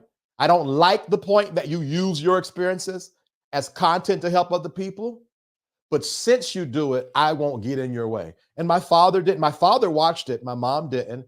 And my father and I talked about it. And then I talked with my mom after the show. I checked on her about 3 or 4 times, and she was like, I am okay. And so I want you guys to know that my mom has apologized to me over and over. She went to school for therapy. She learned. She is one of my biggest, if not my top 2 supporter. If there was a supporter over my mom, it would be my father. They're neck and neck. I'm in their home right now. They honor me to the fullest. So and that's another reason why I tell my story, because parents, you can mend these relationships with your children. All right, I'm gonna go fast. I'm sorry, I'm gonna go fast. Why does Larry Reid pay content creators to windmill for him? He calls himself not bringing it on his platform because it's he has the big platform. So he calls himself doing that, but the thing is, it's supposed to be a little bit more like Conscious TV did not move smart. It's not supposed to be noticeable that people are getting paid. Again, they're not moving too smart. All right, next question. Is Larry Reid a real I mean, a real prophet? It's giving me like prophet from the Christian perspective. I don't look at prophet like that. So I don't think I can answer that question, B. Carey. No disrespect to you at all. I'm just being honest with you, B. Carey. Next question. Can you do a video on the warning signs of it all so others can know?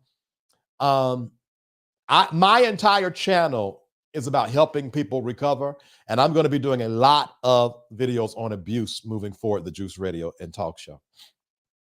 Vincent, the reason why I'm asking these questions is so I can understand how you perceive trauma or mental abuse. Hey, listen, there's not one question that was asked. You'll know when I got a problem, like when Timothy Blaine came on here. I don't like that. Like, don't bring that filth over here.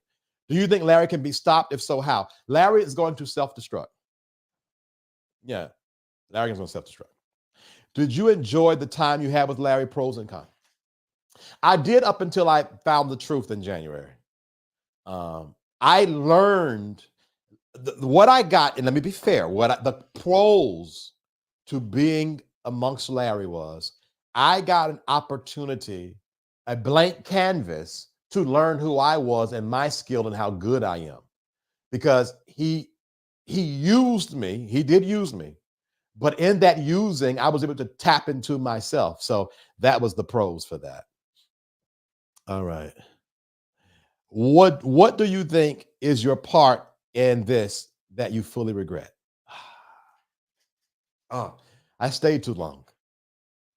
I didn't see myself as good enough.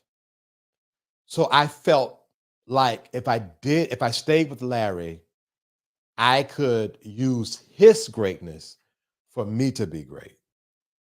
Because you got to tell the truth, so that's the truth.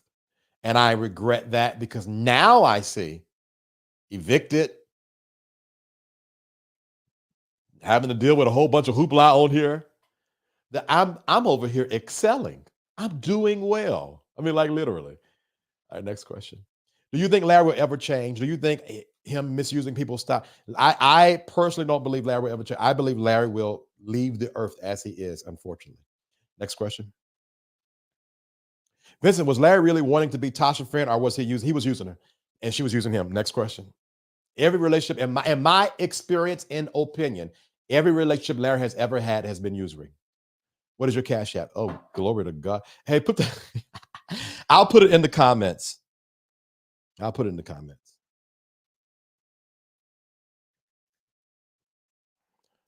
And I appreciate that because this is how I live. So thank you. I am human first. That's my cash out. And I appreciate anything that anyone sends. And I mean that sincerely. How is your mom doing since airing of part 1? And do you have concerns about your dad's parenting effects on you as well? My mom is doing okay. My father was passive with it. He was in the military. My dad did a lot of TDY and traveling. He would leave sometimes once a month to go TDY in the military. And then one of the stories, he was already in Germany. So here's the deal. I believe that my parents' focus was on supplying a roof, supplying structure, and food. They built their lives out of the mud. And we had a really great life. My parents always owned a home. We always stayed in our own rooms. We never had to share rooms. There wasn't always a lot of food on the table because they were homeowners. We stayed in 4901 Hardin Avenue. What they call it the White House. It's a big old 2-story house and all the things. And then especially in Germany, we did well. And I think my parents were more focused on the material and the spiritual, but later on, they realized the emotional mattered. So in their eyes, they were raising up a child in the way they should go so they don't depart. In their eyes, they were doing what was right. And I can understand that. I can understand that now. I'm glad your experience with Larry and the community didn't ruin your ability to love and be loved. Cruiser, it's been a long journey. I ain't even gonna hold you, Cruiser. It's been a long journey, but I'm glad to. Do you think Larry believes everyone around him is expendable? Yes. Yes, absolutely. Larry believes that he is the reason why he is good. And that's impossible. Nobody wins by themselves. Do you think Larry will get the karma he deserves? He's getting it right now. That's why he's scurrying all over the internet and damage control. Are you in therapy? I think it would be helpful. Yes, I am in therapy. I said this, and you might not have been on here. I've been in therapy since 2016. And maybe I'm taking it personal, and I don't mind saying this, RRA, and I know you don't mean any harm, but I don't want you guys to misconstrue vulnerability with weakness. I have been in therapy for years, and I am good at what I do with helping people be their best self. Safe Space with Terrill Hill is not up there because it's a cute name. It's what I do for a living. And I get this sense because I'm honest. I get this sense because a lot of people like to big up themselves and act like things don't bother them, that some of you are discerning my honesty and vulnerability as I am not on a healing journey, well on a healing journey. But that's not true. Ask any person that's had a consultation with me, and they will tell you that is not true. So I am not picking on you, RRA, because I don't know you and you look lovely in the picture. And I don't want to be one of those kind of people that hate on people. But people have to understand people should start being more vulnerable. It is okay to get on this camera and shed a tear. And it does not mean that the person needs da-da-da-da. All right, next question. How can Larry be stopped so that no other souls get damaged? People need to speak out. The problem is if you speak out, you got to tell your dirty truth. And ain't nobody going to tell that dirty truth. And then people got to stop using him. People on payroll. Larry says you wanted his heart and he said no. Just to clarify, what is your response to that? That's what a narcissist would say. A narcissist would never believe that someone would speak out against them because the person is right. A narcissist would never believe that what I'm saying is true, even though it's about him, and he knows it's true. Larry has to make up a reason why I'm doing this. And who's to say my heart isn't in somebody's hands already? Like he's presumed, never mind. I am so proud of you, Vincent. People who have never dealt with abuse find it easy to deflect. Is there anyone else that you would talk to other than who we've talked about? Okay, hold on one second. What were you saying, CC? Were you giving me I'm moving too slow? 2 minutes? Oh, the time. Okay, yeah, they're ganging up on me telling me that it's time. All right, what was I saying? Okay, people who have never dealt with abuse find it easy to deflect. Is there anyone else that you would talk to other than who we've talked about? I don't understand that. Can you rewrite that, Cheryl? My apologies. It might be me. Let me read it again because, all right. People who have never dealt with abuse. Okay, got that. Is there anyone else that you would talk to other than who we've talked about? Oh, Cheryl, I'm going to reach out to you. If I could get your help. Thank you for saying that, Cheryl. I got it now. You're talking to Cole. Cheryl, I'm going to reach out to you because I got it. I need to get this done. So I'm going to reach out to you. Thank you for saying that, Cheryl. It's clear that you are a victim of Larry Reid. My question is, why do you continue to apologize to Alisa? I feel that she knew. Am I right?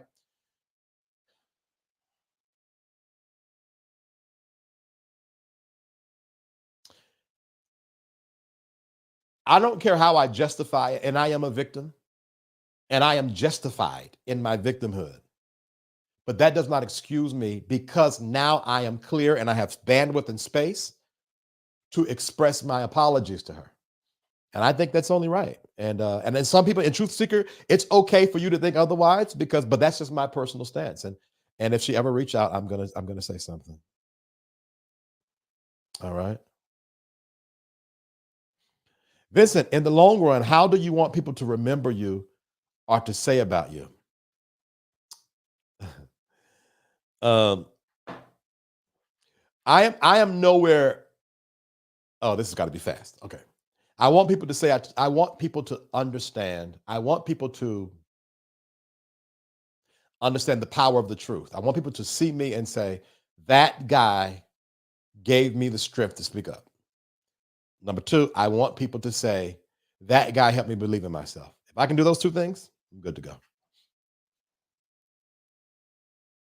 Okay, no, not all of them. Come on now. All right, give me 15 more minutes, please. 15 more minutes. This time. Oh, y'all are horrible. Y'all are horrible. All right, they're stopping me, guys. CC, can you put the Cash App up? Because I said this to y'all before. When I did that February 15th, I wasn't doing it for money. Oh, this is a different time and a different day, baby. If you have felt impacted by this live or any of the 3-part series, and you want to help me in what I do, that's my Cash App to the left, V. Terrill Hill LLC, and my Zelle and PayPal is info@vterrellhill.com. I appreciate you guys greatly for what y'all have done and for y'all supporting me. Now, you can email me your questions. I tell you what, how many of you guys want me to come live on tomorrow after 4 p.m.? How many of you guys want me to air it like I did today, where I air it on the live and then come on and ask questions? Would y'all like me to do that tomorrow for like the grand finale? If so, let me know and I'll be back on at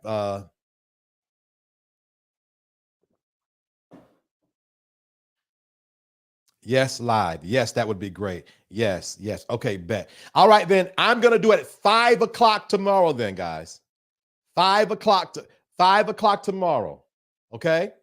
So 5 o'clock tomorrow, I'm gonna be up here. I'll introduce it, we'll stream it, and then I'll come on for 1 hour of Q&A. Listen, I pray that every one of you all that are on here, whether you like me, whether you like me or not, I pray that you have the experience of a lifetime that lets you know that the God that you serve loves you. I pray that what brings your head down is lifted up in May. I pray that your wildest dreams come to pass. I pray that you get the creative energy to create the life that you deserve. And I pray for those of you that are in a situation like me, where you're sleeping with your pastor or your supervisor or someone a family member, and you are in an abusive situation. Trust me, no matter how good it feels or no matter what they say, it's not going to end well for you. And they will end you before you end it. So leave the best way you can. All right, y'all be blessed. CC, if you can roll us out with the end, roll us out with the promo for this. Oh, you can't find. I'll do it, CC. That's fine. I'll do it. I'll do it on my end because I got to find it myself. Because y'all got all these conscious culture stuff on here. All right. Lord have mercy. We don't have it on here. Okay, never mind. It's not on here. It's not on here. So disregard. I will see y'all tomorrow. Go ahead and play the final advert. Y'all be blessed. Bye. I hope you enjoyed today's show. I really, really, really want to connect with you, all right? I would love for you to join our email community. In the description box of this video is a link. You click it, put your name and email address in the information, press submit, and you are going to be a part of our email community. But guess what? You got to check your spam box because there's a double opt-in. So you got to confirm that you truly meant to sign up. So as soon as you sign up, about 3 minutes after, check your spam box and let these people know this ain't spam. Would you like to be notified every time we go live? There's a simple way to do that. Join our free text club. All you got to do is text V. Terrill Hill to this number, 833-458-3658. You just text it. Text V. Terrill Hill to 833-458-3658. I am gifted to help people become their best self, and I want to offer you a free consultation. There has never been one person that has had a free consultation with me that did not leave better than when they came, all right? All of that information I just went over is in the description box connected to this video.